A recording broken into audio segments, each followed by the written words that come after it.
Do you think you're a master of step 4? Do you think you're a master of step 4? We do.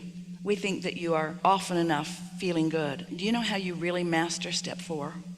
Which then leads to step 5, which means you don't beat up on yourself when you have a contrasting moment.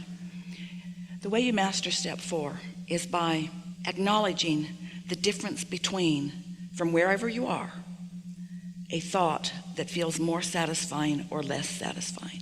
And you always lean to what feels more satisfying. You don't try to think it all the way out. You don't try to project it into a bonus or into an acknowledgement from the company. It's just your personal satisfaction. The rest follows. You mean like I've become very sensitive to where in any moment which direction I'm leading? Yeah, because momentum is such an important part of this process of creating. So many people, they know what they want, and it's like putting an engine on a train that's going that way, but then they know where they are, and it's like putting an engine on the same train going the opposite direction. So they've got a sort of tug of war going on. And if you're sensitive to the way you feel, then you do less of the resistant thinking. You catch it in the earlier stages when it's easy to just let go of it. But if it gets some momentum, then it's a harder process of thinking. And that's what you're in the process of doing now. Your sensitivity is helping you to let go of the unproductive or the unhelpful thoughts earlier. And that's why you're allowing the momentum of what is wanted to flow. And that's why you're getting what feels to you, and it is, such good results. But the results that we want you to measure are not so much what plays out in the manifestation, like the highest sales goal that the company's ever had. That's nice, but that's not what we want to ring your bells. We want the fun and satisfaction along the way to be what's ringing your bells. You could come in last. It still could have been a pleasing experience. That's what it's like. It's getting to that point where I know that as soon as I get the next thing, I'm going to get over it and I want the next thing. And I just love being in that, as you call it, sweet spot. Yeah. Just that constant receptive mode. And I kind of played it as an experiment last week. I was like, okay, I'm just going to really back off the thinking so much. And what was presented to me was like a science. It's like, okay, I quit pushing on the brakes, quit paddling upstream, and instantly I was brought to all the things that are good. Because you know that you've done the asking and that it's all queued up for you. When you get that feeling that it is all done and now you just have to let it in, feel the difference in the way you feel when you say, oh, I've done the work, I've done the asking, and it's all queued up, and now the fun begins. Now I get receptive, and I get to witness it unfolding, and I get to be there right along the way to get specific and move it faster, or be more general so that no resistance comes, but I get my hands in the clay, I get to mold it into place. Feel the difference in that feeling and the feeling of, I have these things I want and I'm going to go get them and nothing's going to stand in my way. In other words, you can feel the tension in that, can't you? It's the satisfaction, because when it's flowing, it's flowing. It's like understanding that your power is power of focus, and that power of focus is power of letting go. But you can't let go if you don't trust the process. So you have to know that life caused you to create a vortex, and you have to know that that vortex is, and you do.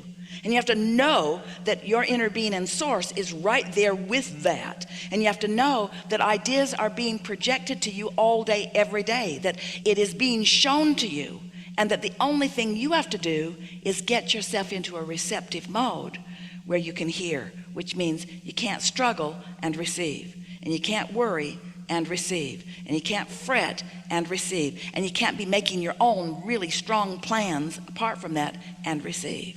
It's like finally accepting your worthiness and no longer needing to prove it.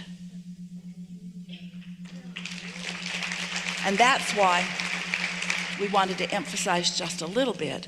There's a little bit of proving your value through the competition in your workplace.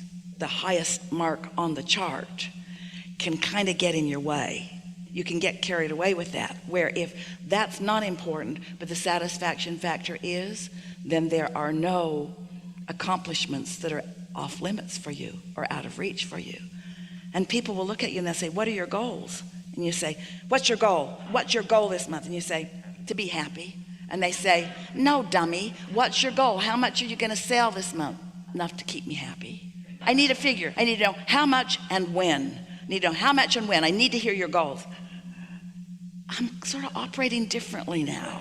I sort of have an unlimited goal that if I said it to you, you wouldn't understand it. It's like there are no limits for me. I don't want to speak a goal that you might think is rational, because my goals like that would seem irrational to anyone who doesn't understand how this works. Don't say any of this out loud to anybody. We just want you to know it. In other words, I just want to be happy, just want to feel good. You can't intend something and not move in the direction of it and feel satisfied. You only feel satisfied if what you're intending you are moving toward. So don't worry, this satisfaction goal will keep you on track in a really consistent way. Not only will it keep you on track to receive whatever it is you want, it will keep you on track to live happily ever after. This is the recipe for happily ever after. Getting ready to be ready to be ready to be ready to be ready to be ready is living happily ever after. The way most humans are doing it is not ready, not ready, not ready, not ready, want this, not ready, not ready, not ready, want this, not ready, not ready, want this. Want to find some way to get there, get there. This is happily ever after. I'll be happy once I get there. No, you won't. You'll only be happily ever after if you understand that with everything that manifests, like all of those things that are manifesting for you, for everything that's manifesting, you're putting more into the vortex. So there's this continual cycle. It's like the new crop. The new seed is in the ground and the new crop is underway. And yeah, there's going to be manifestation, but you can't disregard the process of planting and the process of taking care of it and the process of enjoying the natural unfolding of it. And yes, you're going to have a lot of magnificent crops. Sort of mind-boggling if you knew. If we were to say to you, what we see coming forward, it would set you off your balance. And we might have just done it anyway. But if you just take it as it comes, take it as it comes. Don't ask for more than you're ready for and be satisfied with what you're ready for. Don't ask for more than you're ready for and be satisfied with what you're ready for. That's living happily ever after, which pretty much means you got to leave everybody else out of the equation, because they don't have the ability to feel the vibrational frequency between what's in your vortex and you. Only you can feel that. And the satisfaction factor gives you that knowledge. It feels exponential.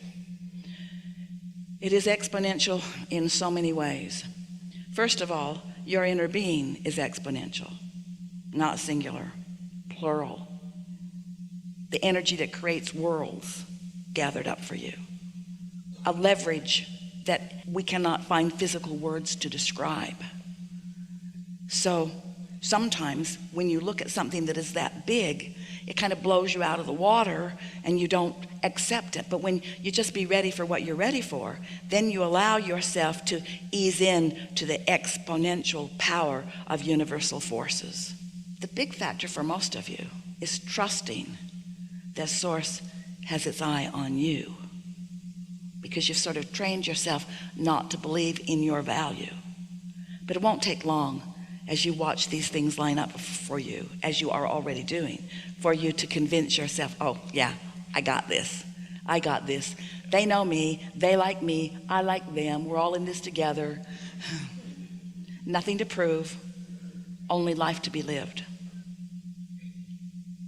You see, when you really get it, that you are source energy and that this is the leading edge, and that the source energy that we are describing as your inner being is enjoying this leading edge manifestation that you are providing, then you stop being a humble human who is trying to find blessings from someone that you believe has already got it all figured out, and you understand that we are all really all in this together, and that through you the creation is continuing.